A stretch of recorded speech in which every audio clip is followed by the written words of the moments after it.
Mesdames, Messieurs, bonsoir. Bienvenue dans Premier Magistrat, notre émission de débat sur les élections municipales, avec ce soir la commune de Roura. Deux candidats ce soir, le maire sortant David Richet et Annie-Claude Clovis pour notre débat de ce soir. Les règles du jeu sont assez claires, je vous l'explique. Vous pouvez intervenir quand vous voulez, c'est un débat. Vous pouvez poser des questions également les uns aux autres, en espérant que ces échanges soient audibles pour nos téléspectateurs. L'explication de la soirée, il y aura dans un premier temps le portrait de la commune, puis le débat, et ensuite le regard de jeunes, l'analyse et les questions avec ce soir Pierre Fourel. Pierre Fourel qui est étudiant en droit. Il a 19 ans, il posera des questions donc à nos candidats et il va analyser également les deux candidats. Le grand témoin ensuite pour vous poser également des questions et ensuite à la fin de l'émission vous aurez 1 minute pour vous adresser à vos électeurs. Voilà un petit peu comment va se jouer ce débat et ce premier magistrat de ce soir. Sans plus tarder, voici la présentation de la commune avec Paulin Brunet. Bonsoir.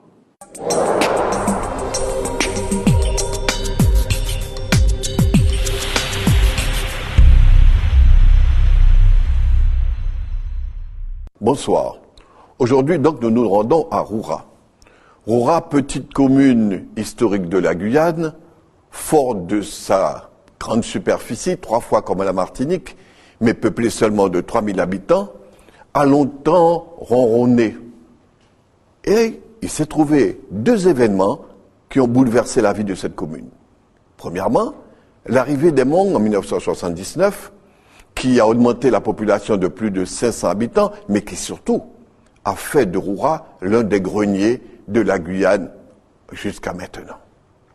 Deuxième événement, le pont sur la rivière qui a permis de désenclaver le bourg de Roura et qui permettait à Roura de devenir enfin la zone résidentielle que Roura a toujours dû être. Que s'est-il passé? Aujourd'hui, on n'a pas l'impression que Roura joue véritablement son rôle pour désengorger sur le plan urbanistique sa grande voisine Matoury. Il est vrai que Roura a eu à faire face à de grosses difficultés financières dues à son absence de recettes ou dues à d'autres opérations. Les candidats sont là aujourd'hui pour nous expliquer comment faire de cette belle commune un avenir important à la fois sur le plan touristique et à la fois sur le plan du développement artisanal. Messieurs, à vous la parole.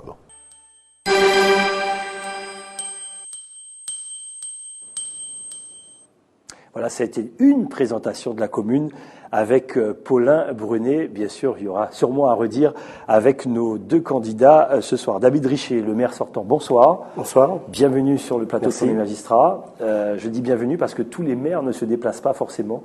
On aurait bien aimé que tout le monde soit là pour que le débat soit présent pour les téléspectateurs guyanais, puisque nous sommes en démocratie. Annie-Claude Clovis, bonsoir. Bonsoir. Vous êtes candidate également à l'élection municipale de Roura face au maire sortant. Tout va bien ? Ça va. Tout va bien. D'accord. Ravi d'être là. Très bien. Vous pourrez notamment commenter cette présentation, on va dire, par Paulin Brunet. Le débat, tout de suite.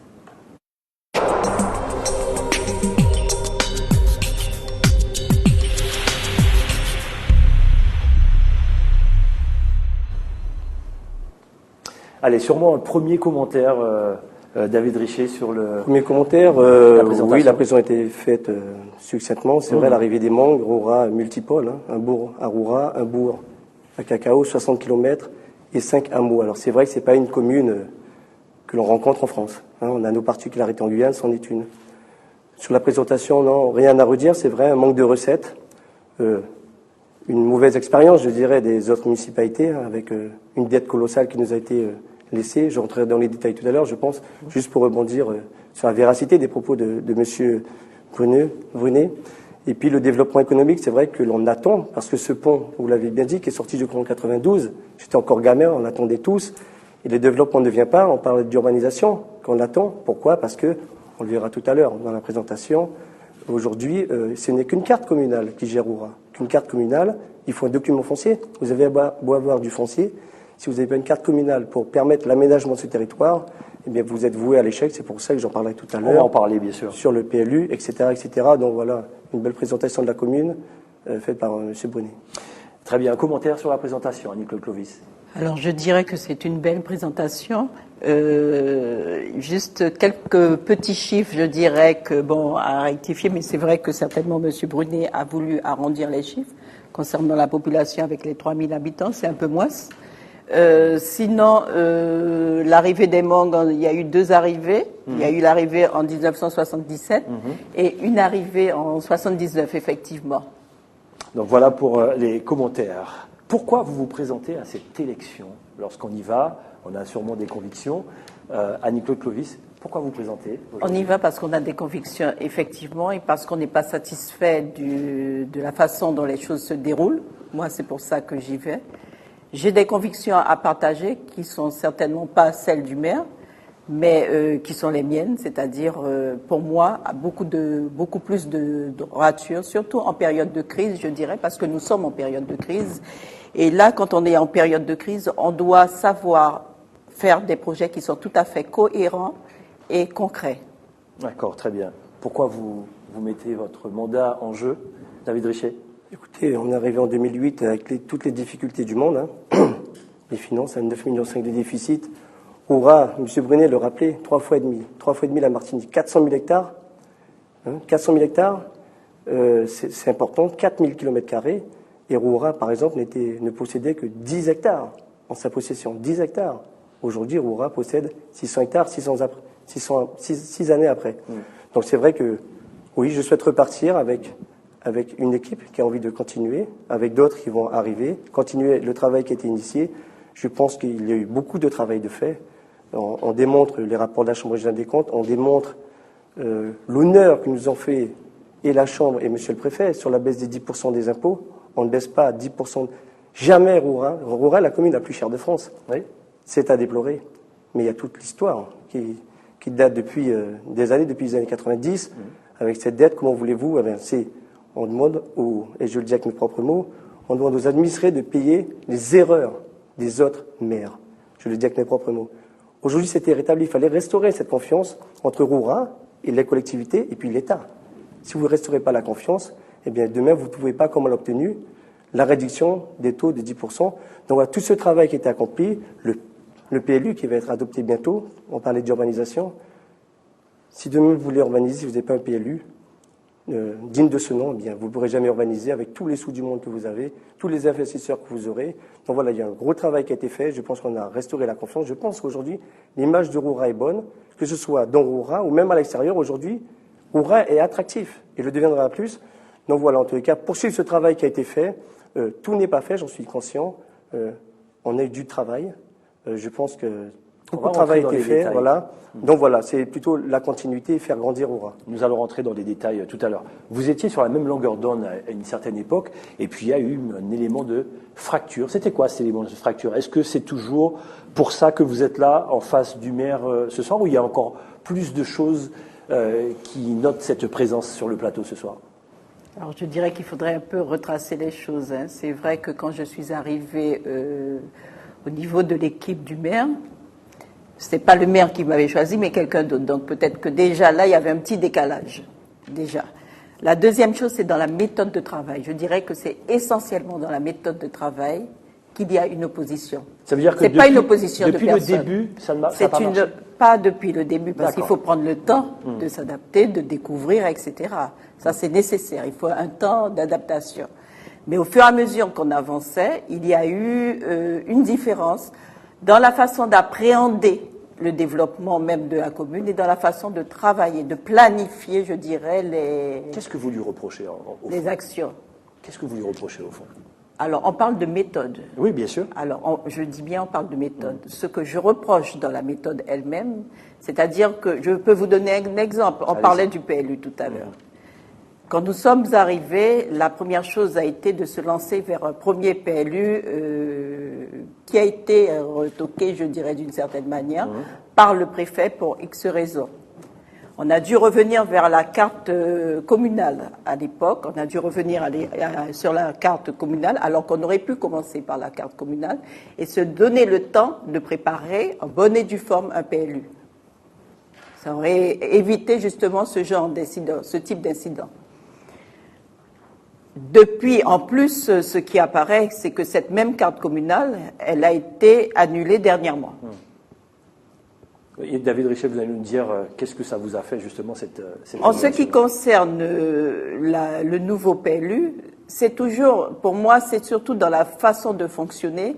C'est-à-dire qu'il faut, peut-être que j'aime un peu trop les réflexions, pas peut-être, mais de toutes les façons, c'est mon cursus qui veut ça. Que d'abord, on appréhende la situation, c'est-à-dire qu'on voit toutes les préoccupations du territoire. Après, on propose des solutions. Donc, des solutions, c'est-à-dire que c'est pas une gestion quotidienne. Il faut savoir, un maire doit être absolument visionnaire. Pour vous, David Richet n'est pas assez visionnaire. Pas assez visionnaire. Le nez trop dans le guidon. C'est un petit peu ça que vous, à travers vos mots, que je perçois. Pour moi, c'est ça.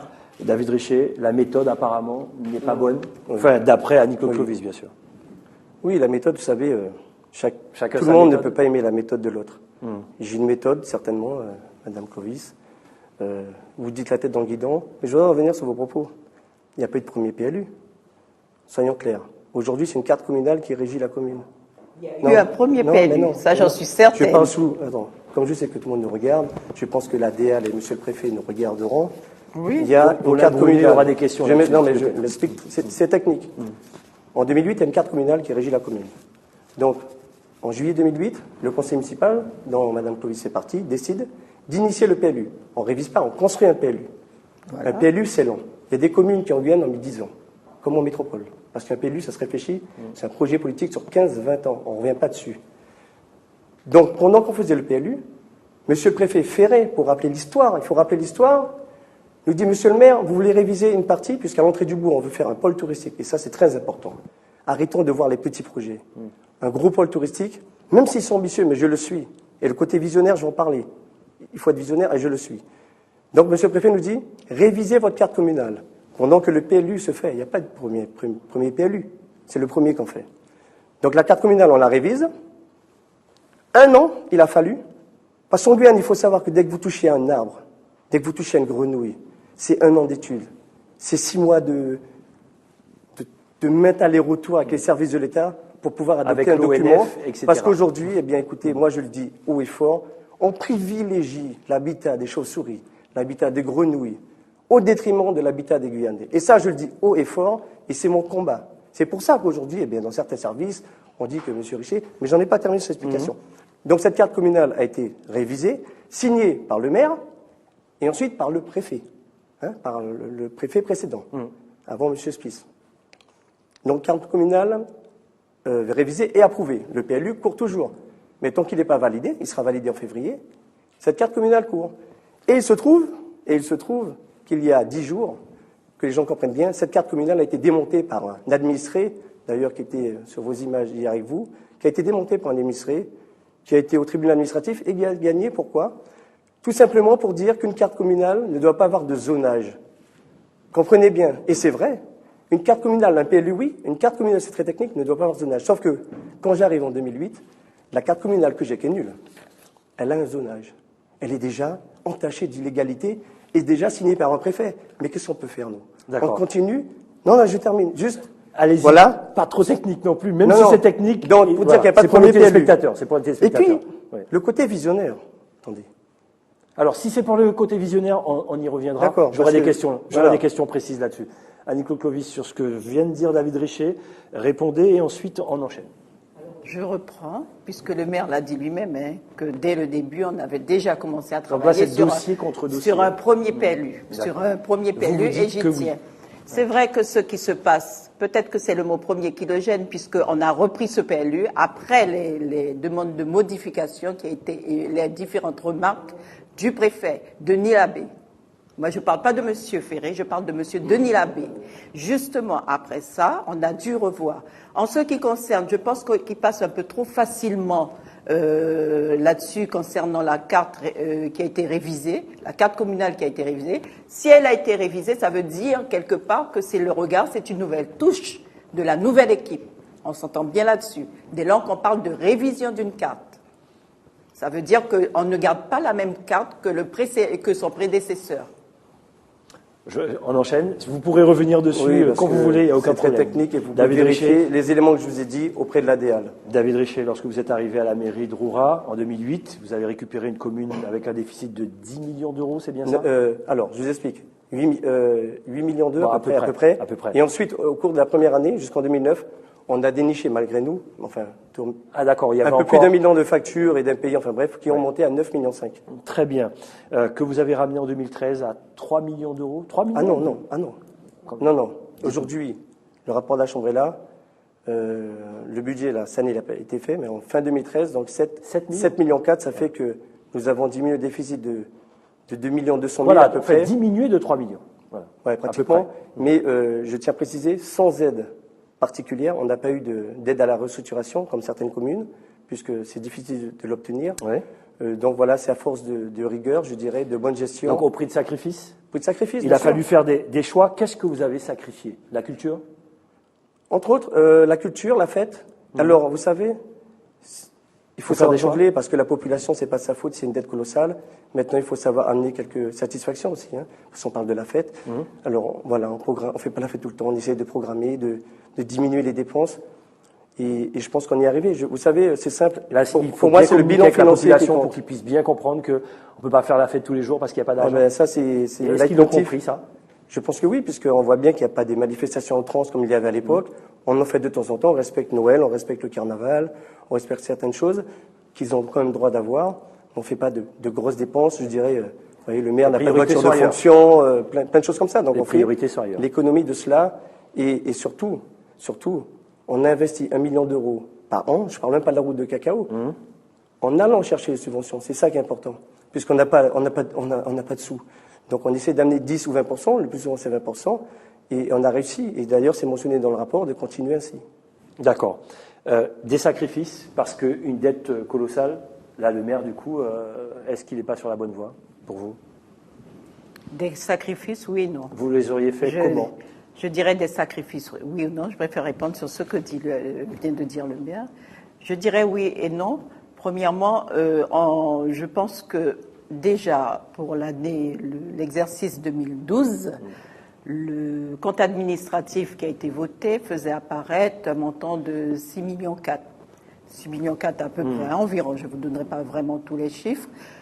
Bien sûr, les dépenses étaient en concordance avec enfin, je ne veux pas rentrer dans toute la technicité parce que le public ne veut pas vraiment ça. C'est pas ce qu'ils attendent. Bien sûr. Mais toujours est-il qu'à partir du rapport de la Chambre régionale des comptes, cette dette qui s'élevait à 6,4 millions a été relevée de 1 million environ.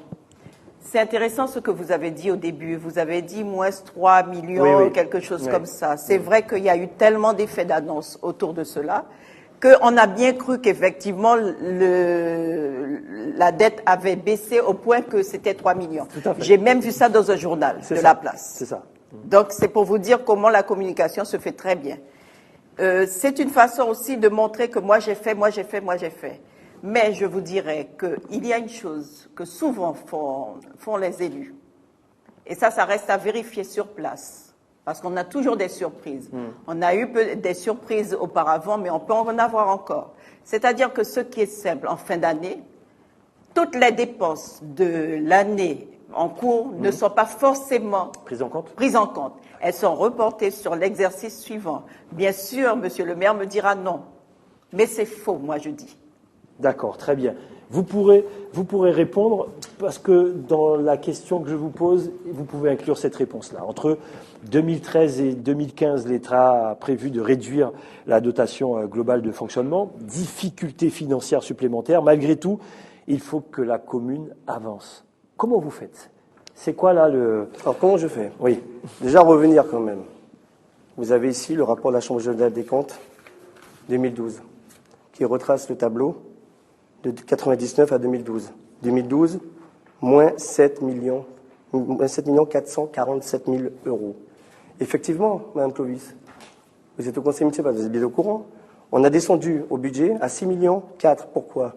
Parce que l'État, c'est une première, l'État a été condamné par rapport à des factures qui n'avaient été pas payées, soldées par la mairie. Comme nous sommes sous tutelle, l'État a été condamné dernièrement à rembourser la commune d'1 million d'euros. Donc nous l'avons tout simplement inclus. Il se trouve que la Chambre, donc ça nous ramenait à 6 millions d'euros, la Chambre générale de comptes nous dit où sont les mandats. Et effectivement, tellement le travail était bien fait à l'époque, c'est 1 million sur lequel l'État est condamné, on ne retrouve plus les mandats qui correspondent. Donc, et je m'y attendais. Donc j'ai dit, on le met dans le budget pour pas que ça tombe dans l'oubli. Et la Chambre générale des comptes nous dit, bon, écoutez, nous allons voir ça après, retirer ces 1 million. Donc c'est effectivement, on est remonté à 7 millions 4. Parlons de projet. Parlons de projet. Maintenant, projet, je vous disais, et c'est vrai que la raréfaction des sous, on va dire, va se faire, on le voit déjà sur toutes les communes. Aujourd'hui, une commune vit de quoi? De la dotation globale de fonctionnement, alors que nous, la dotation superficielle est plafonnée. Nous ne sommes que la Guyane concernée, que la Guyane, encore une fois. Les terrains ne nous appartiennent pas, c'est à l'État. Et bien aujourd'hui, la commune de Roura a un espoir. Je vous disais tout à l'heure, de 10 hectares, nous sommes passés à 600 hectares. 600 hectares, oui. C'est colossal, 600 hectares. Mais si vous avez 600 hectares et demain vous me dites, j'ai 2 millions à investir, monsieur Richer, où je peux aller? Je vais vous dire, nulle part. Parce que toutes les zones que j'ai récupérées sont zones naturelles. Écoutez bien, N sur les cartes, naturelles. Ça veut dire que si vous avez coupé un arbre, eh bien, on va vous mettre un procès. Pourquoi vous les avez récupérés? Non, mais c'est la démarche. Auprès de l'État, vous récupérez, si tous les terrains sont zone N. Donc vous récupérez les terrains. Et ensuite, pour changer le zonage, c'est le PLU, plan local d'urbanisme. Et là, permettez-moi quand même de prendre un peu de temps, parce qu'on parlait du côté visionnaire. Je rappellerai à Madame Clovis que nous sommes passés dans toutes les zones. Nous avons pris tous nos week-ends pendant 2 mois, le samedi, le dimanche. Car je le dis, quand on est élu, on l'a choisi. Donc, Et si on en souffre, 24 heures sur 24? non, vous passez dans toutes les zones, Favard, tous les hameaux. Donc, pour consulter la population. Madame Clovis, vous n'étiez jamais là. Et je peux tenir à votre disposition, donc, l'état de président. David Richer, avant d'enchaîner sur les projets, parce que ça avait pris beaucoup d'avance sur votre temps, je veux écouter Annie-Claude Clovis là-dessus. Vous pourrez parler des projets. On va équilibrer le timing. Malgré les difficultés financières, il faut malgré tout faire des projets. Vous proposez quoi, Annie-Claude Clovis? Je vais proposer, effectivement. Ne vous en faites pas. Mais je ne suis pas inquiet. Mais je pense qu'il faut répondre là-dessus. Déjà, en ce qui concerne la technicité, déjà. Ouais. Quand on n'a pas une recette qui est réelle, on ne la fait jamais rentrer dans un budget. Ça, c'est clair et net. Ça, c'est le bœuf à bas, déjà. Donc, il y a déjà ça. La deuxième chose, monsieur le maire a fait le tour de la commune, il me reproche de ne pas être là. Mais quand on donne un coup de pied à quelqu'un, on lui demande pas de revenir, on lui passe la pommade sur le dos. Donc je dis que ça c'est de la démagogie. À 2 reprises, j'ai été mise dehors, à la porte, j'appelle ça être mise à la porte. Donc, parce que monsieur le maire, comme on dit, c'est sur le journal aussi, c'est très bien parce qu'il y a beaucoup d'écrits. Vu que monsieur le maire communique beaucoup, c'est très intéressant parce que ça fait que les données, ça monte au fur et à mesure. Je ne pourrais jamais travailler avec cette dame. Aujourd'hui, il me reproche de ne pas être à ses côtés. Il y a un problème quelque part. Il y a avant que vous ne soyez plus première adjointe. Il y a un problème. C'était en 2008-2009. C'était bien avant que vous ne soyez plus première adjointe, Madame Clovis. Vous n'avez pas précisé 2008. En 2008, oui, j'étais à vos côtés. Eh bien, oui. Quand on est passé sur le terrain, c'est en 2008 qu'on a lancé le PADD. Lequel je dis qu'au début, en 2008, vous avez voté contre. Avec vous. Je n'ai pas voté contre. Alors, il y a une question de sémantique, justement. Vous êtes abstenu. Il y a une question de sémantique entre dire contre et pour. Vous êtes abstenu. Bon, d'accord. Je me suis abstenu. Mais ce qui s'est avéré, c'est que les remarques qui ont été faites par la préfecture, c'était exactement ce que j'avais dit. Donc, quelque part, je n'avais pas tort. Attendez, David Richer, continuez. Et allons sur les projets. C'est important. Pas beaucoup d'argent, certes, mais il faut malgré tout faire des projets, il faut faire rêver les gens pour attirer plusieurs personnes dans la commune de Roura. Comment on fait? Très bien. En matière de projets, c'est vrai que tout à l'heure aussi, monsieur le maire a parlé de la culture qu'il fallait. Bien sûr, c'est souvent la culture qui prend... Il n'y a plus de radio, je crois. Vous avez fait un choix. On va y revenir. Il n'y a pas de... L'ancien maire a laissé 30 000 € de déficit à la radio. Il n'y a pas de radio, mais il y avait les moyens de récupérer de l'argent. Et monsieur le maire n'a rien fait pour. Parce que cette radio, c'était quand même un instrument pour les jeunes. Un instrument où les jeunes s'était approprié cet outil-là, je dis instrument, mais plus un outil. Il s'était approprié, ce qui fait que les jeunes, au lieu de se retrouver aujourd'hui devant le chinois à discuter, à boire de la bière ou à fumer, passaient plus leur temps là-bas, à la radio, parce que c'était leur plaisir, parce que pour eux c'était quelque chose de très important. Je vous dirais que c'était si important que ça, que les jeunes, une fois, ils se sont mis à repeindre eux-mêmes le bâtiment. Il a suffi de leur donner de la peinture, monsieur le maire doit s'en souvenir. Ils l'ont fait eux-mêmes. Donc, ce sont des sacrifices parce qu'ils savaient que la situation de la commune était très difficile. Donc, pour eux, ils se sont dit, on va le faire là. Aujourd'hui, les jeunes se sont déplacés. Il n'y a plus d'intérêt à rester près des locaux de la radio. Donc, ils se sont déplacés vers le chinois, où maintenant c'est devenu le lieu de discussion, le lieu de tout ce qu'on veut. Mais quelque part, il y avait quelque chose d'instructif quand il y avait de la radio, parce que certains jeunes animaient, et puis pour eux, c'était un outil de valorisation par rapport à ce qu'ils faisaient. Pour vous, c'était important de garder cette radio. C'était important. Le projet phare pour vous, Annie-Claude Clovis, demain vous êtes élu maire de Roura. Alors, le projet phare pour moi, dans un premier temps, alors, monsieur le maire a dit que j'étais contre, au départ, le PLU. Pour ma part, il y a des aménagements à faire. Je n'ai jamais dit qu'il faut faire totalement, que c'est complètement faux. Il y a des aménagements à faire. Chacun a son regard. Cependant, pour moi, c'est l'homme qui est au cœur du développement. Et quand l'homme est au cœur du développement, il faut qu'il soit formé. Vous savez qu'à Roura, près de 50% de la population est sortie sans diplôme, notamment les jeunes. Comment on fait ? Eh bien, justement, il y a des formations. Il existe des structures. Il existe des structures pour pouvoir aider ces jeunes, les former. À quoi ça servirait que justement? Vous mettez dans la commune de Roura? Pas forcément, parce que ça dépend du nombre de personnes qui veulent et par rapport aux filières. Ça va faire partir du monde, ça? Non. Non. La formation, je vous dirais. Je prends l'exemple de l'école de la deuxième chance. L'école de la deuxième chance, c'est comme de nombreux enfants qui vont à l'école sur Cayenne et qui rentrent le soir chez eux. Vous comprenez? La MFR, c'est pareil. Il y a la MFR à Regina. S'il y a trop d'enfants, il y a une possibilité de mettre en place une antenne à Roura. Tout dépend du nombre. Mais ça, c'est un travail que l'on fait avec les différentes collectivités. C'est un travail de partenariat. Partant de crise, de toutes les façons, on a l'obligation de mutualiser les moyens. Et des jeunes qui ne sont pas formés, ça veut dire que quelque part, ce sont des jeunes qui sont oisifs. Donc la formation, priorité. La formation est l'une des priorités. L'une des priorités, ce n'est pas la seule, parce qu'on ne peut pas, en même temps que la formation, il faut dire qu'il faut aussi construire. Mais comment construire? Pourquoi construire des structures ou des emplois, créer des emplois? Parce que imaginez, moi je suis un patron, je crée des emplois sur la commune. Je vais donner la priorité à ceux qui sont déjà formés. Parce que moi aussi, c'est la rentabilité. Il faut se mettre à la place du patron. D'accord. Donc on a compris la logique de votre programme. Faire rêver pour rester dans la commune, les projets, David Richer. Écoutez, pour moi, il n'y en a qu'un qui tient la route. Tous les projets tiennent la route. Mais aujourd'hui, vous parlez de la raréfaction des sous. Demain, les communes n'auront plus de dotation. Les seules marges de main-d'œuvre que nous avons, eh bien, c'est sur le nombre d'habitants. Ça veut dire rendre la commune attractive. C'est sur le nombre de logements. Car l'impôt tue l'impôt, donc il faut qu'il y ait plus de maisons à Roura pour que tous, eh bien, nous puissions, un jour ou l'autre, eh bien, avoir moins d'impôts à payer. Eh bien, tout ça, vous savez, on parlait du côté visionnaire. Pourquoi on n'aurait pas le droit aujourd'hui, et c'est ce qu'on va voter en février, dans le cadre du PLU, une extension du bourg de Roura. Aujourd'hui, on se meurt dans Roura. Il n'y a plus d'extension possible. Donc, on étend les zones à urbaniser. Toute la route de l'Est, Beau Séjour, Crique-Marguerite, Pointe-Maripa deviennent des zones à urbaniser avec une partie du Galion. Cacao, toute cette zone-là devient avec une zone. À l'époque, en 1977, on a pensé cacao comme une tête d'épingle. Aujourd'hui, il y a de la population.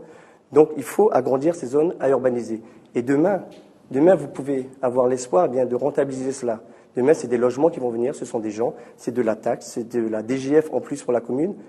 Donc c'est vraiment l'outil. On vient si l'impôt est moins cher. Mais écoutez, aujourd'hui, vous voyez, on fait face à 1300 demandes de foncier sur la commune de Roura. C'est vous dire combien le cadre est agréable et combien les gens veulent venir à Roura.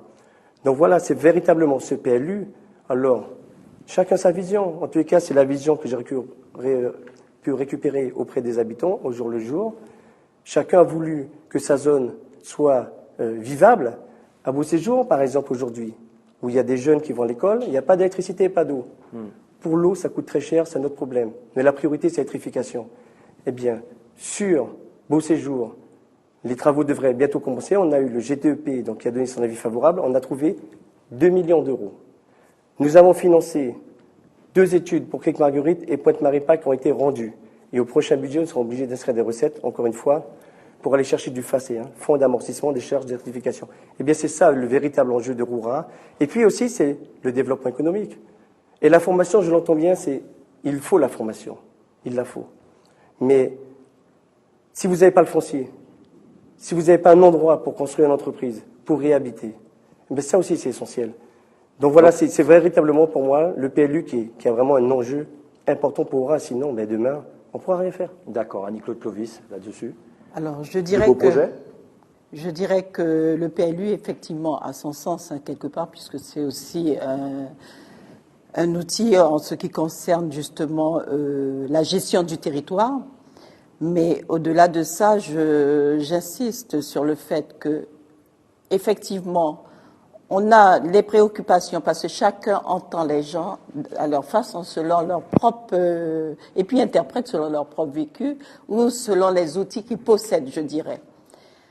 Moi, je dirais que c'est vrai qu'il y a beaucoup de personnes qui ont envie d'avoir un terrain. Mais si déjà nos jeunes, même qui sont à Roura, on peut pas leur donner de terrain déjà. Alors, on leur a promis, alors c'est vrai que j'entends l'électrification de Beauséjour, etc., mais ça fait longtemps qu'on parle de Beauséjour. On a eu comme ça plus d'une 50aine de projets. J'ai l'impression que monsieur le maire, chaque fois qu'il se levait le matin, il avait un projet. Vous suivez pas l'actualité? Donc pour vous, les projets n'aboutissent pas? Non, les projets n'aboutissent pas. Alors, je vais arriver à quelque chose de plus intéressant, je dirais. Je prends le cas de la formation d'un projet justement qui aurait dû aboutir depuis longtemps. Parlons de la marina. Puisque vous avez énormément parlé de cette marina. On en parle beaucoup. Dans le cadre de la marina, je me rappelle, puisque ce sujet-là aussi nous avait opposé, dans la méthode aussi, parce que moi j'ai pour habitude que quand je regarde un projet, je regarde le plan de financement. Et c'est le plan de financement qui permet de savoir si le projet est cohérent ou pas. On peut faire rêver, c'est sûr. Mais à un moment, la population, elle en a assez de rêver. Elle a envie de rêver quelque part, mais à un moment, elle peut en avoir assez lorsqu'elle ne voit pas les choses arriver. Il y a ainsi environ plusieurs jeunes qui a été recruté, enfin recruté c'est un bien grand mot, qui sont devenus stagiaires à la demande de monsieur le maire. Il a fait cette démarche-là de pouvoir former ces jeunes parce qu'ils allaient avoir un emploi, etc. Il y a certains jeunes, je vous dirais, qui ont quitté un emploi qui les intéressait. Il y a certains jeunes qui devaient partir. Cette formation n'a pas été jusqu'au bout. On leur a promis qu'on allait les payer, qu'on allait leur donner de l'argent. Tous ces jeunes ont été déçus. Est-ce qu'on a le droit de décevoir les jeunes? Allez, on peut répondre là-dessus. Non, mais depuis tout à l'heure, le regard de jeunes dans quelques instants, justement. Je ne sais pas d'où vous sortez. Et j'ai des éléments pour ça. Mais il faudrait les sortir. Oui. Vous savez, il y a 2 plans. Concernant la marina. Non, mais il y a 2 plans locaux d'insertion qui ont été faits sur la commune, et notamment sur la marina. Je rappelle, et je pense que tous les gens de Roura connaissent, c'est l'endroit où on prenait le bac. Quand on arrive en 2008, c'était un terrain vague, la terre rouge, avec des trous partout, un petit carbet, où quand on était gamin, on attendait le bac. On s'est dit, on va faire un projet de marina. Mais à quel argent? 9,5 millions de déficit. On fait ça avec quoi? On a trouvé un partenaire, le groupe de Rénal, qui investit 700 000 € sur la marina. Alors c'est vrai que Roura n'est pas en capacité de faire la grande marina en 2 temps, 3 mouvements, mais aujourd'hui, toute la cale inclinée, où on descendait sur 3 mètres, 2 mètres, pour la faire souvent, quand les gens prenaient il y avait du danger pour descendre sur la cale inclinée. Elle a été élargie, rallongée. Tous les parkings ont été faits, le mur a été construit. Tout le canal, et Dieu merci que ça a été fait, il a été creusé et avec des parpaings, on l'a solidifié. Avec les dernières pluies, ça nous a évité qu'il y ait des inondations sur la route. Donc, je veux dire que la prochaine marina, il ne faut pas cracher dessus. Et il va sortir. Et un bon bout a été fait, il suffit de prendre une photo d'avant et d'aujourd'hui. Maintenant, mais sur le plan de allez-y, ensuite on va enchaîner. Vous savez, quand vous avez des jeunes, alors tous ne boivent pas au chinois, tous ne boivent pas et ne fument pas au chinois. Quand vous avez des jeunes, on sait que le plan local d'insertion, ça dure 1 an. La commune va payer 15% de leur salaire, et on l'a fait avec le conseil général et la mission locale. Pendant 1 an, 10 jeunes, pendant 1 an, 10 jeunes ont touché 600-700 euros par mois en faisant 30 heures en 25 heures. Sur ces 10 jeunes, Mme Clovis, 3 ont trouvé un CDI. 3. Où 3. Sur d'autres, sur d'autres exploitations, certes, mais le groupe de Rénal, avec qui nous faisons ça, a trouvé 3 postes. Alors je suis fier, oui, avec le peu d'argent qu'on a, d'avoir donné la possibilité à 10 jeunes pendant 1 an de toucher leur salaire, et enfin, 3 sur 10, on a c'est bien pas compris, beaucoup. David Richet. mais 3 sur 10, c'est 3 sorties positives, c'est Oui, pas mais partout c'est qu'on pas voit ça. beaucoup. C'est pas beaucoup. Allez, 3 réponse sur 10, c'est pas d'Annie beaucoup. Mais 3 sur 10, c'est et beaucoup, ensuite on qui passe peuvent à faire Maud. Alors, aujourd'hui je un peux pas, prêt je de ne voiture. saurais me satisfaire d'une telle réponse. Allez-y, parce ensuite on que passera au regard de jeunes. 3 sur 10, moi je trouve que vraiment ce Eh n'est bien, pas un bon c'est résultat. excellent en termes de sorties positives. Oh non, pas du tout. Vous aurez trouvé 10 Pas CDI du tout. peut-être. Pas Oui. du tout. Tout à C'est-à-dire l'heure, que vous- avant de Vous trouvez que c'est penser, tellement David Richet. facile avant de de faire les choses. penser à la formation, justement, avant de penser aux choses, et là je pense qu'une fois de plus j'avais raison là-dessus, parce que le projet tel qu'il était présenté, et je dirais que c'est toujours à la veille des élections que l'on voit subitement des choses sortir de terre. Très bien. C'est subitement. Très bien, vous pourrez continuer, le débat continue bien sûr, mais maintenant nous avons notre jeune Pierre Fourel, étudiant en droit, qui vous a écouté. Notre manière à nous d'introduire les jeunes dans la politique. Pierre Fourel va vous poser des questions et va nous donner son analyse également, et ça s'appelle « Regard de jeunes ».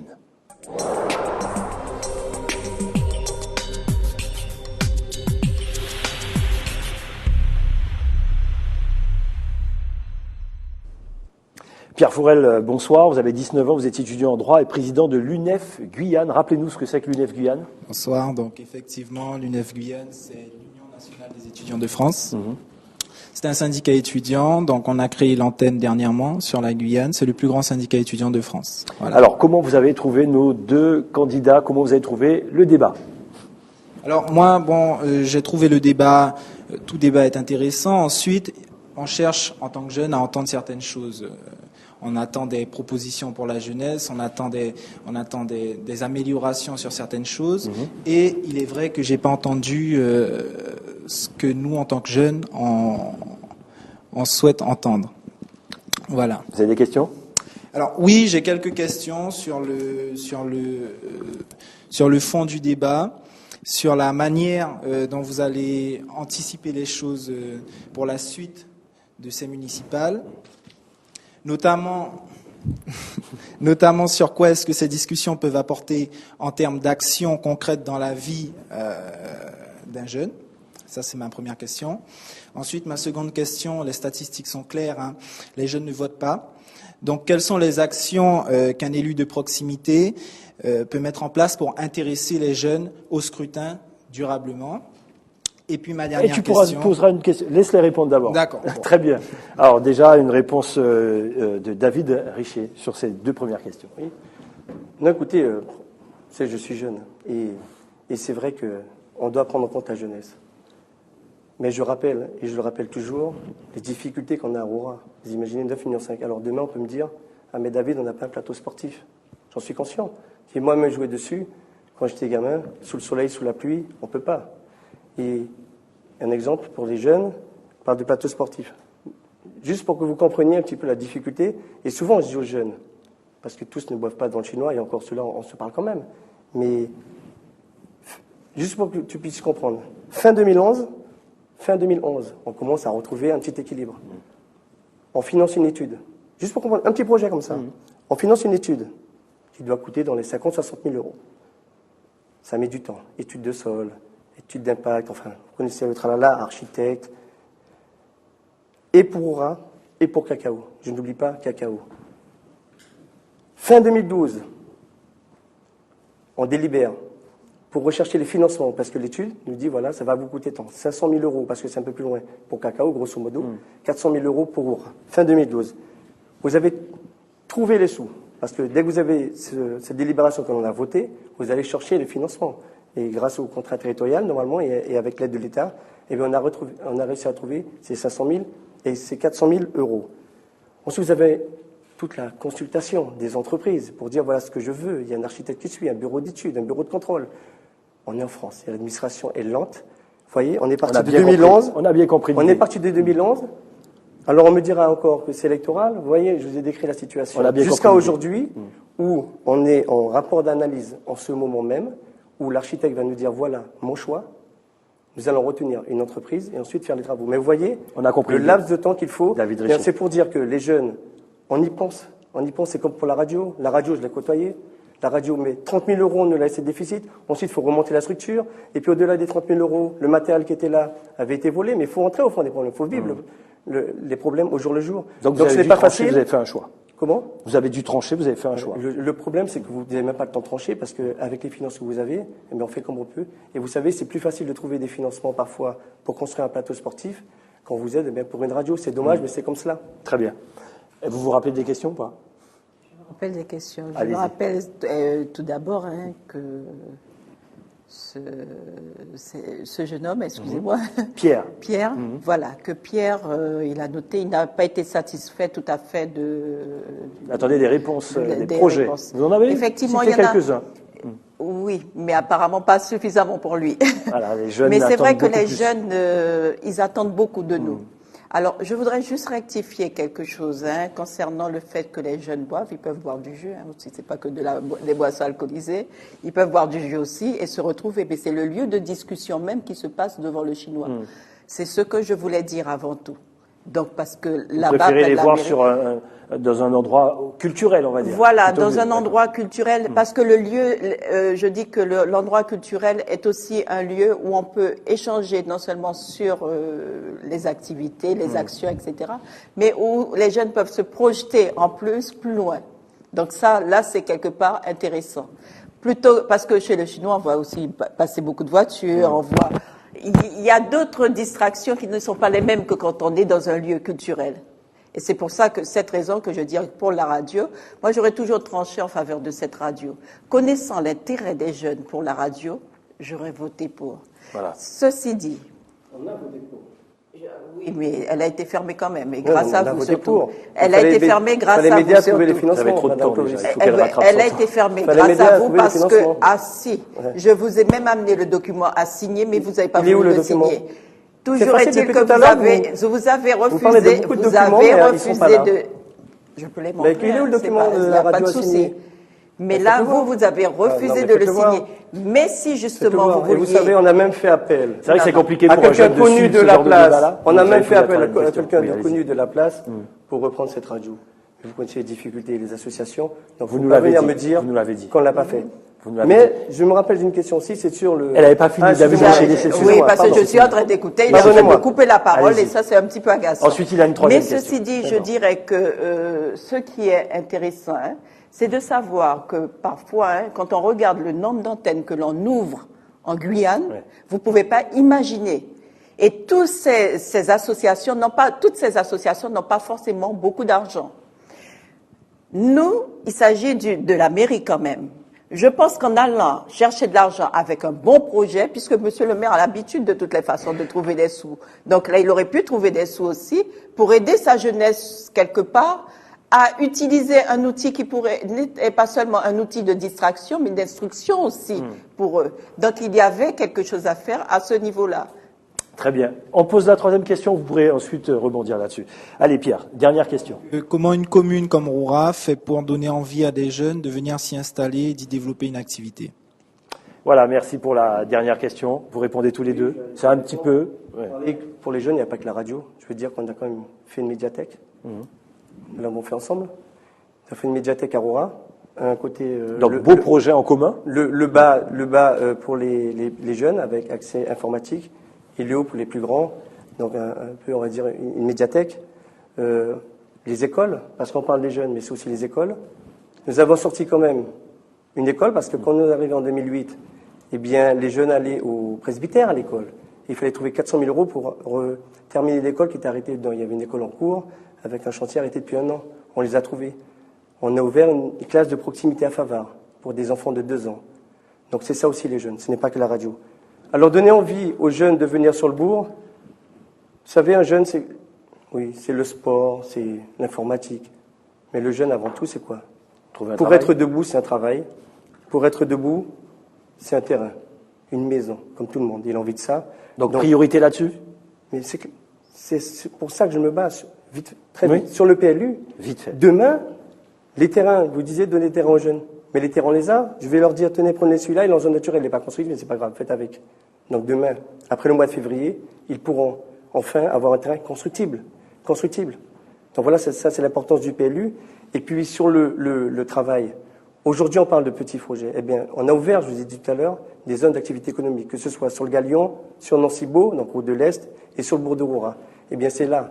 Parce qu'aujourd'hui, on voit bien que c'est difficile. Devenir fonctionnaire, c'est de plus en plus compliqué. Aujourd'hui, eh bien, c'est le privé qui va prendre la place. Donc aujourd'hui, il faut offrir ce terrain. L'immobilier d'entreprise, il faut qu'on puisse le créer ici à Roura. Et c'est une grande question guyanaise, pas que rouranaise, guyanaise. On est d'accord. Allez, Annie-Claude Clovis, comment on attire les jeunes dans la commune? Alors, il y a plusieurs... Au-delà de la radio. Oui, au-delà de la radio, parce que j'ai pris l'exemple de la radio, mais on ne va pas se fixer là-dessus, n'est-ce pas? Donc, il y a effectivement autre chose. Avant de parler de l'attractivité du territoire pour les jeunes, mais déjà nos jeunes qui sont sur le territoire. Alors, c'est vrai que Monsieur le maire dit qu'il va, à partir du PLU, il y aura des terrains donnés, mais à quoi ça servait de promettre des terrains, justement, à ces jeunes depuis 2008, si on savait qu'on n'avait pas forcément la possibilité de les donner pendant 6 ans? Voilà déjà la première interrogation. L'attractivité du territoire, pour les jeunes aussi qui viennent de l'extérieur, c'est à travers des filières qui sont bien présentes au sein de notre territoire, c'est-à-dire dans le cadre du tourisme, de l'agriculture justement, de la culture aussi, parce que la culture aussi génère des emplois, contrairement à ce qu'on peut penser, ça génère des emplois. Alors, dans le cadre du tourisme, c'est vrai qu'un jeune... Donc en adéquation avec ça l'écotourisme? L'écotourisme, vous avez l'agrotourisme aussi. Enfin, il y a un lien, je dirais, effectivement. Mais pour que le jeune soit motivé déjà, encore faudrait-il qu'il soit déjà intéressé par la commune et ça dépend de la surface du terrain qu'il veut. Monsieur le maire disait qu'à partir après 2014, enfin là, au cours de l'année 2014, ça ira très vite avec le PLU. Mais je dis que si on avait déjà promis ça depuis 2008, pourquoi, justement, il n'y a pas eu quelques personnes, quelques jeunes de Roura qui auraient pu servir d'exemple, tout à fait, qui auraient déjà pu servir d'exemple? Est-ce que, justement, il n'a pas péché là-dessus en faisant une forme de clientélisme, en faisant rentrer certaines personnes, alors que les jeunes avaient besoin de petites parcelles? C'est vrai qu'il y a eu beaucoup d'annonces autour de ça. Je dirais, par exemple, c'est les parcelles jardins, etc. Mais qu'en est-il de tout ça? Parce que je dis qu'il y a un travail très intéressant. À partir du moment qu'on fait une annonce, ce qu'attendent les gens, sinon c'est pas la peine. C'est là-dessus que je parle de planification, de méthode de travail. Je ne ferai pas d'effet d'annonce si je ne sais que je ne pourrai pas réaliser au cours du mandat. Si je peux le faire au cours du mandat, je le ferai. Voilà. David Richet, permettez-moi de le faire en 10 secondes. 10 secondes. En 2008, nous étions ensemble. Donc les effets d'annonce, on les a fait ensemble. Après, c'est après. J'étais parti. Non, vous n'étiez pas parti. Si, j'étais parti. J'étais mise dehors dès 2010, même avant. En 2008, et j'y tiens, 2008, j'ai dit un terrain pour chaque jeune. Mais un terrain, on n'avait que 10 hectares, on a 600 hectares aujourd'hui. Aujourd'hui, à l'heure que je parle. Aujourd'hui, ces terrains sont inconstructibles et c'est grâce au PLU qu'ils deviennent constructibles. Donc je pense que le travail a été fait et je dirais qu'on a sorti 60 logements avec les SEM-Samar. Qu'on en aime ou qu'on n'aime pas, tous les jeunes sont contents quand même et j'aurais été bien content à l'époque d'avoir ça. Tous les jeunes. D'avoir 60 logements. Non, pas forcément. Beaucoup de jeunes ont eu des logements. Alors là, vous pouvez venir à Roura Famille. Mais vous pouvez faire. Posez-leur la question. À la SEM-Samar. On a privilégié les jeunes de Roura. Madame Clovis, bon, vous êtes, c'est vrai, opposante, donc vous êtes dans votre rôle. On ira. Non, mais venez sur place. Vous avez, il y a 60 logements, faites les 60. David Richet, combien de jeunes de Roura? David Richet, Annie-Claude Clovis. On va continuer dans le débat et on va remercier Pierre Fourel, on rappelle étudiant en droit, pour le regard de jeunes. Merci beaucoup. Et on va passer sans plus tarder au grand témoin avec Paulin Brunet.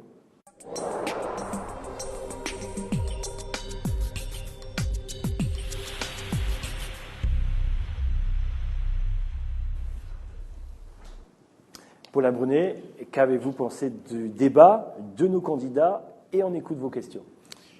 Avant de parler du débat, pour la petite histoire, on note que Roura a une particularité, c'est que les maires en exercice ont toujours comme successeur leur premier adjoint. Ça a été Wachuk, Polony contre Wachuk, Polony était sur la liste. Ensuite, ça a été Richet contre Polony qui était sur la même liste. Et maintenant, c'est Madame Clovis qui est opposante au maire. Qu'est-ce que vous voulez dire Alors, par là? je veux dire, L'histoire se répète? je veux dire seulement que si on veut être prophète, on n'a qu'à regarder le premier adjoint du prochain maire pour savoir quel sera le prochain candidat. Bien. Maintenant, l'anecdote étant terminée, ça c'était la partie. Ah, Oui. rapidement. Monsieur Polony n'a jamais été il a été le directeur de cabinet de cabinet. Monsieur Claude Ouachut. Il Voilà. n'a jamais été son premier adjoint. Il y a Bien. une différence. Donc Alors, l'histoire nous ne se arrivons- répète pas forcément. Il n'est pas Allez-y, été le vous premier l'avouez. adjoint. Nous arrivons donc aux questions. Première question, je poserai donc aux deux candidats la même. Il y a quelques années, un groupe minier, IAM Gold, s'était proposé de s'installer dans la région de Roura-Co. Certains élus s'étaient opposés à ce projet. Je crois que M. Richer avait sur ce point de divergence avec M. Polony là-dessus, encore que M. Le Polony avait beaucoup changé. Aujourd'hui, ce projet a changé. Ce qui est d'autant plus inquiétant, c'est que on sait que des Garennes-Perros sont en train maintenant de travailler sur le site. Aujourd'hui, avec le nouveau projet Harmonie, je voudrais demander à M. Richer puis à Mme Cobis quelle serait leur position vis-à-vis de ce projet qui, entre parenthèses, peut ramener des finances à la commune, comme on avait vu pour Sinamari. Voilà, merci pour la question, Paulin Brunet. Alors, IAM Gold, c'est un gros projet industriel, le plus gros pour la Guyane. Et j'y ai travaillé. 1 an, c'était après mes études. J'étais foreur à l'époque. C'est vrai, je me suis prononcé contre. Sous l'époque Polony, pourquoi? Pour 2 choses. La première chose, c'est le code minier. Il faut le revoir. Le code minier ne prévoit rien comme retour pour la Guyane. Et si on reprend les chiffres de 2011, 1 tonne d'œufs ont été déclarés. Je parle de ce qui a été déclaré. 1 tonne d'œufs, allez, à 35 000 € le kilo, ça veut dire 300 millions, 30 millions. Les retombées pour le conseil général et pour le conseil régional, un peu plus de 500 000 €. Voilà les retombées pour la Guyane. 1 tonne d'or, sur tant de millions, on récupère 500 000 €. Donc vous étiez contre à l'époque? Non, c'est une honte. Donc nous devons revoir le code minier et revoir les taxes qui doivent revenir à la Guyane. Et aujourd'hui? Mais il n'a pas changé. Aujourd'hui, le code minier est en révision et c'est pour cela que beaucoup s'y attellent aujourd'hui pour changer cela, cette taxe.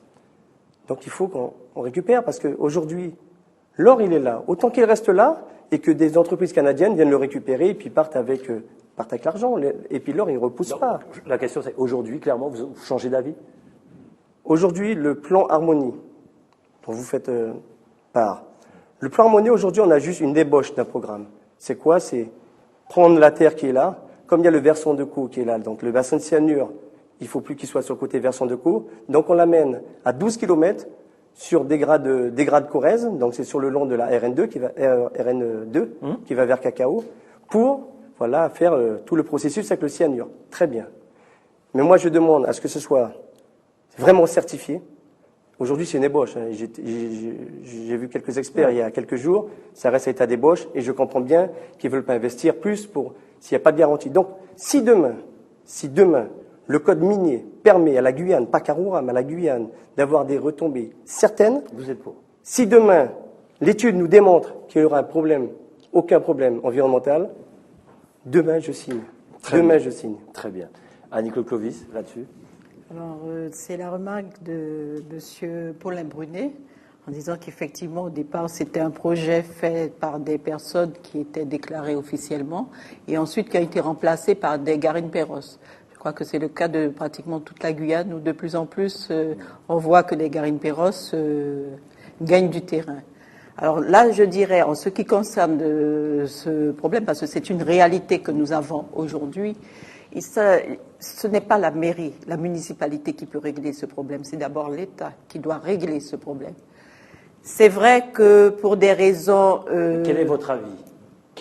Est-ce que vous avez eu le même discours que David Richer à l'époque? Et aujourd'hui, est-ce que... Moi, j'ai pensé d'abord à l'environnement, je vous avouerai. D'accord. Donc à l'époque, c'est d'abord l'environnement, parce que la préservation de l'environnement, notamment dans une région comme Roura, qui contient quand même pas mal de réserves, je dirais, pour moi, c'était l'environnement d'abord, et par rapport à cet environnement, j'étais défavorable. Aujourd'hui, vous gardez la même position? Je dirais que pour l'instant, je garde la même position parce que c'est vrai qu'ils ont promis pas mal de projets. C'est une amélioration, c'est-à-dire au niveau, ils vont prendre des mesures sur le plan écologique. Très bien. Mais vous ne changez pas d'avis. Je ne change C'est la pas question de d'avis Paulin là-dessus. Brunet. Rappelez quand même qu'aujourd'hui, ce terrain, Grand Caïman, est classé par le schéma minier, donc le SDOM, il n'est plus minier. Donc déjà, au niveau de l'État, on va voir au niveau du SDOM un changement. D'accord, très bien. Allez, deuxième question, Paulin Brunet. Deuxième question. La commune de Roura est immense. Les deux bourgs de la commune sont éloignés, très éloignés les uns des autres. Il y a quelque temps, un courant se faisait sentir pour la partition de la commune, à savoir une commune à Cacao et une commune à Roura. Il y a certaines prémices qui veulent faire revenir cette affaire-là. Je sais très bien qu'un maire ne veut pas voir diviser son territoire, mais quelle est votre position, à vous, monsieur le maire, à vous, sur ce bruit qui circule quant à une éventualité de la séparation de Roura en deux, pour des raisons non pas ethniques, mais pour des raisons de bonne gestion? Êtes-vous pour ou contre la création d'une commune à Cacao? Écoutez, c'est ça? J'ai toujours répété, je le répéterai encore aujourd'hui et toujours, non. Je ne suis pas pour. Et c'est vrai que cette idée, c'est même plus une réflexion, on l'a entendu beaucoup, ça revient, ça repart, ça fait un moment. L'idée est venue d'où? C'est vrai qu'en 77, les mondes sont arrivés. On fait ce qu'il fallait, aujourd'hui c'est le grenier, Roura est devenu le grenier agricole, mais il y avait toutes les raisons du monde pour se sentir isolé. C'est pour ça qu'à un moment donné, il y a eu la liste des oubliés de Cacao. Une route, excusez-moi du terme, pourrie, même un chien n'oserait pas marcher sur cette route, et notre équipe, en 2010, pendant 2 années, avec l'aide de l'État, du Conseil régional et du Conseil général, a rétabli cette route pour un peu plus de 10 millions d'euros qu'on a retrouvés avec le FEI, Fonds d'investissement exceptionnel. On a fait une salle des fêtes. Il n'y avait pas. Quand on est arrivé en 2008, ça avait détruit, la coopérative a été détruite, un terrain vague, on a fait une salle des fêtes. L'eau potable avec à la CACL, on a remis tout aux normes, l'usine d'eau potable. Aujourd'hui, il y a de l'eau vraiment potable à Cacao. Donc tous ces projets-là, la maison du PNR par exemple, un terrain de pétanque, le SDIS qui va faire une vraie caserne de pompiers, le plateau sportif dont je parlais, aujourd'hui, les gens de Cacao se sentent beaucoup moins délaissés. Et cette liste des oubliés de Cacao, ils avaient raison de dire qu'on est les oubliés de Roura. Et ils avaient donc toutes les raisons, à un moment donné, de se dire, écoutez, si on ne nous prend pas pour des Rouranais, on va faire notre Cacao. Donc, et aujourd'hui, c'est bien que, vous l'avez entendu, il n'y a pas longtemps, qu'une liste de personnes allait peut-être plébisciter cette envie que Cacao reste seul, mais ce n'est qu'une poignée. Et je le dis aujourd'hui, face aux caméras, ce n'est qu'une poignée qui veut ça. Peut-être des gens qui ne sont pas satisfaits de quoi, je ne sais pas, mais ce n'est qu'une poignée. Et si demain, et j'aimerais bien le faire un jour, parce qu'il faudra qu'on éclaircisse le débat, si demain on demandait à la population de Cacao, je ne dis pas monde, à la population de Cacao, êtes-vous pour ou contre séparer Roura de Cacao? Je suis certain, monsieur Gilles Vernet, que l'ensemble de la population dirait non, nous sommes Rouranais à part entière, et vraiment je l'entends de cette oreille. Voilà. Donc c'est non, et ça serait même une erreur de séparer. Ce serait une erreur, et c'est non, sinon ça serait voué à l'échec. D'accord, très bien. Annie-Claude Clovis sur cette même question. Alors déjà, je dirais que dans le cadre de la réforme territoriale, il ne faut même pas y penser, puisque l'objectif, justement, par rapport à la crise financière, c'est de pouvoir justement rassembler. Et notamment, déjà, dans l'Hexagone, les petites communes, de plus en plus, ils veulent les rassembler. Donc, loin de diviser, de faire des scissions, je ne pense pas que ce soit en l'état, c'est pas ce que veut le gouvernement. Enfin, vous êtes d'accord sur quelque chose? C'est pas ce que veut le gouvernement. Donc, non, mais c'est le contexte. Oui, il faut se fier au contexte. J'ai pour habitude de me fier au contexte. Donc, le contexte est comme ça. Cependant, c'est vrai qu'il y a un groupement, une liste, apparemment, de personnes, mais je pense pas que ce soit uniquement parce que cette liste voulait absolument avoir sa propre commune. Je pense qu'il y en a certains parmi eux qui sont déçus de la politique de Monsieur le maire.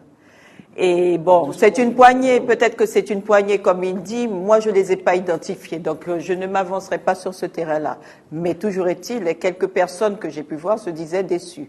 Bon, avec tout ce que l'on a fait pour Cacao, Il suffit de marcher dans les rues de Cacao pour voir que tout ce qu'on a fait, je pose Vous un ne gros croisez point pas les mêmes d'interrogation. personnes, non, mais je pense. Il y a un grand Si point aujourd'hui vous dites d'interrogation. qu'on n'a En rien fait matière pour Cacao, d'assainissement, c'est un scandale. en matière C'est vraiment d'assainissement, un il y a scandale. du travail encore Mais à vous faire. savez, Mais ce que je dirais, finir. ce qu'il faudrait, c'est veiller justement dans le cadre de la cohésion sociale, veiller à un mieux vivre ensemble, c'est-à-dire mieux se connaître. Parce que je vais vous dire une chose, je vous donne un exemple.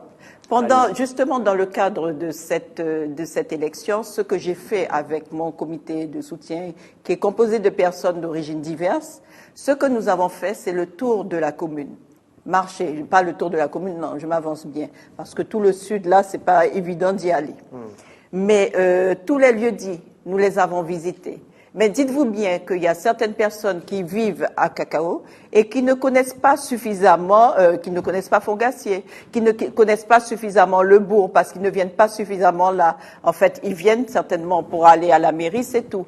Donc chacun vit dans voilà. En fait, ce n'est pas propre à Roura, hein. Je préfère le dire aussi, ce n'est pas propre à Roura, c'est propre à la Guyane.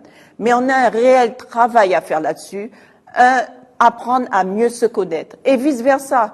Dites-vous bien que j'ai connu des gens qui disaient, même parmi nos jeunes, hein, qui disaient, mais je ne connais pas Favard, j'ai jamais posé mes pieds à Favard. Ils ont grandi au bourg de Roura, mais ils ne connaissent pas Favard. Donc vous voyez, il y a tout ce travail-là à faire. Ça, c'est une réalité. Ça, c'est la réalité du territoire. Mieux connaître son territoire et mieux connaître les habitants. Très bien, je sais que David Richer veut rebondir, mais une dernière question et réponse courte, hein, ou une analyse peut-être. Deux, mais deux petites. Une courte. Deux petites et Deux réponse courtes. courte alors. Allez-y, Paulin Bruni. Il y a une loi qui a été votée il y a quelque temps, et cette loi a été très mal accueillie dans les départements d'outre-mer. C'est le mariage pour tous. Monsieur le maire et madame Donc là, c'est Covis, oui ou non. Êtes-vous pour ou contre, c'est ça? Enfin, oui ou non. En général, c'est un consentement lorsqu'on se marie. C'est une question que je pose. Je ne demande pas aux deux de me dire oui ou non. Alors, monsieur, est-ce que vous mariez-vous ou alors vous envoyez un adjoint qu'on Vous me savez, fasse quand vous certains êtes maires? maire, il faut assumer. Quand vous devez assumer l'opposition, vous devez assumer. Aujourd'hui, la loi a été votée. Et si j'ai 10 secondes, vous savez, on évolue. Moi, à l'époque, on me disait, est-ce que tu es pour ou contre? Franchement, j'aurais dit contre. Parce que j'avais peut-être un sentiment qui est le mien. Mais ce débat-là qui a été amené m'a amené à me poser finalement cette réflexion que je ne m'étais jamais posée. Et aujourd'hui, je me dis, pourquoi pas? Donc, pourquoi pas, ils ont le droit à tout comme aujourd'hui, nous, vous êtes comme pour. tout le monde. Donc je suis pour. Et si demain, il y a un mariage qui se fait à Roura, je le ferai. Je n'enverrai pas un adjoint. Très bien. Annie-Claude Clovis, vous êtes maire demain, vous mariez des personnes du même sexe? Alors, je vous dirais très franchement, hein, au début, j'étais vraiment une fervente opposée. Une fervente opposée, même si j'ai des amis hein, qui sont homosexuels, je ne voyais pas vraiment le bien fondé de ce mariage.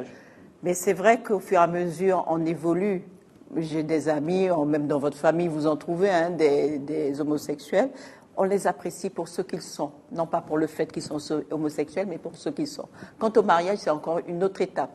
Donc, s'il faut marier effectivement un couple d'homosexuels, c'est vrai que je ne serais pas à l'aise. Deux personnes qui s'aiment, je serais quelque peu mal à l'aise. Je préfère le dire, hein, je serais quelque peu mal à l'aise, mais je le ferais. Je serais mal à l'aise, je préfère vous le dire. Même si dans mon milieu autour de moi, j'en connais, mais je serais tout de même mal à l'aise. Très bien. Paulin Brunet, dernière question. Une dernière question. Quand on vient à Roura, on a envie de rester là parce qu'on veut passer un week-end à Roura, il n'y a pas d'hôtel.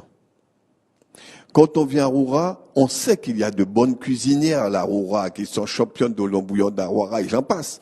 Mais il n'y a pas de restaurant créole. Monsieur le maire, madame, rassurez-nous que dans votre programme, on pourra un jour manger un bouillon d'Aroura ou manger un bon lézard là-bas. Rassurez-nous. Merci Paulin Brunet, c'est vrai. C'est la culture ça aussi. Hein. Non, mais c'est un constat et pas d'hôtel. Bon, c'est vrai qu'il n'y a pas d'hôtel, puisqu'il n'y a peut-être pas tant de demandes que ça, mais quand même, il y a des loges, il y a des gîtes qui ont été construits, beaucoup même. Hein. Beaucoup, notamment sur le bourg, la route de l'Est, Cacao, et de beaux gîtes quand même, gîtes de France, sur Roura quand même beaucoup. Parce qu'on a des plans d'eau, donc les gens viennent quand même là. Mais c'est vrai que sur les restaurants, quand j'étais gamin, je comptais dernièrement, il y avait à peu près 5 restaurants. Les Primroses, chez Yago, chez Polony, Mousqueton, enfin voilà. Il y avait 5 restaurants. Aujourd'hui, je crois qu'on en a un ou deux. Non, on en a deux. Un petit un et demi pour aller sur Fourgassier, et puis un, je ne dirais pas le nom, sur Dakar. Et c'est vrai que ça manque. Et c'est vrai qu'on est à la recherche. Alors, Il y a maintenant les normes réglementaires qui font que les anciens restaurants ont disparu aussi. Parce qu'à l'époque, on faisait ça à la bonne franquette, un petit peu à la maison, sur la terrasse, c'était comme ça. Fini. Quand je parle des mousquetons, mais aujourd'hui, il y a des règles bien définies. Aujourd'hui, c'est vrai qu'il faut permettre à ces gens-là, et c'est tout le travail dont je parlais tout à l'heure. On y revient, mais on y reviendra tout le temps. C'est comment leur offrir du foncier pour construire un restaurant. Donc voilà, c'est toutes ces choses-là, mais vraiment, j'aimerais bien un jour, parce que quand... Donc il y a une volonté. Ah il y a plus qu'une volonté, puisqu'il y a surtout des besoins. Annie-Claude Clovis. Alors c'est vrai que nous avons d'excellentes cuisinières à Roura, je dirais. Réputées, oui. Réputées. Mais il n'y a pas que la question foncière, parce qu'il y a certaines personnes qui ont déjà le foncier, mais je dirais qui ont besoin d'être accompagnées. Parce que vous savez, il y a tellement de papiers à remplir, et ça freine beaucoup les gens. Donc il y a des gens, je sais qu'il y a de bonnes cuisinières qui auraient pu ouvrir un petit restaurant, effectivement. Mais quand elles vous parlent de tous ces documents qu'il faut remplir pour se déclarer officiellement, elles vous disent non, je préfère laisser. Je vais faire plaisir à des amis qui viendront chez moi. Ils viendront chez moi et puis je la ferai manger. Mais quant à, vous savez, et puis avec... Faut pas que ça soit un frein, ça. Non, à condition d'être aidés, d'être accompagnés. Ils ont besoin d'être accompagnés. Je pense que c'est surtout ça. D'accord, très bien. Merci en tout cas, Paulin Brunet, d'avoir été notre grand témoin encore une fois pour la commune de Roura. Il y aura plusieurs grands témoins selon les débats. Voilà, dans quelques instants, vous pourrez vous adresser à vos électeurs. Paulin Brunet, merci.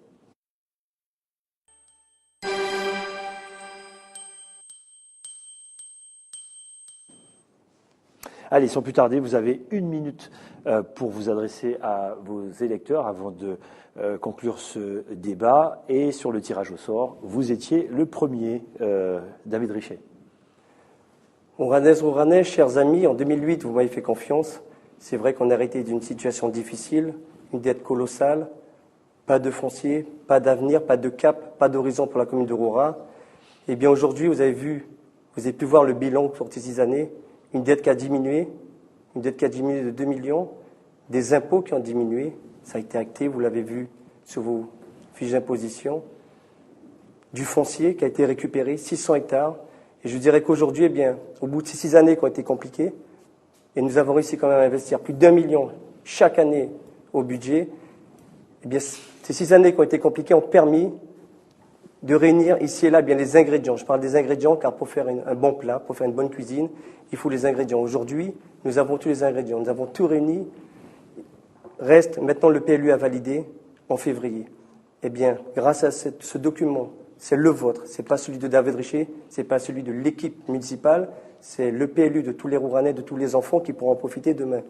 Ce PLU qui va ouvrir de nouvelles zones urbanisées, vous permettre, vous, à Roura, eh bien, de trouver un terrain, vous, sur la route de l'Est, Beau Séjour, Crique-Marguerite, Nancy-Beau, Pointe-Maripa, eh bien, de pouvoir régulariser vos maisons qui ont été construites, de pouvoir construire dorénavant, et puis sur Cacao, eh bien, enfin de trouver un terrain pour vos jeunes.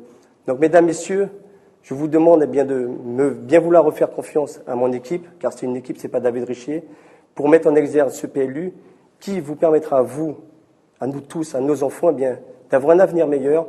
Donc, je vous demande de nous faire confiance pour faire grandir eh bien, notre commune. Je vous salue. Merci David Richet. C'est à vous, Annie-Claude Clovis, de vous adresser à vos électeurs. Rouranais, Rouranaises, vous avez devant vous une femme de conviction, une femme d'engagement. Je serai toujours à vos côtés pour pouvoir vous accompagner, pour pouvoir répondre à vos préoccupations. Avant tout, pensons à notre jeunesse, à l'avenir de nos jeunes. Et je dirais qu'ils ont besoin de nous. On ne peut pas continuer à se laisser bercer par des projets, par des effets d'annonce. On a besoin d'une réalité concrète pour nos enfants. Ils attendent beaucoup de nous. Je m'adresse en particulier à tous les déçus de la politique.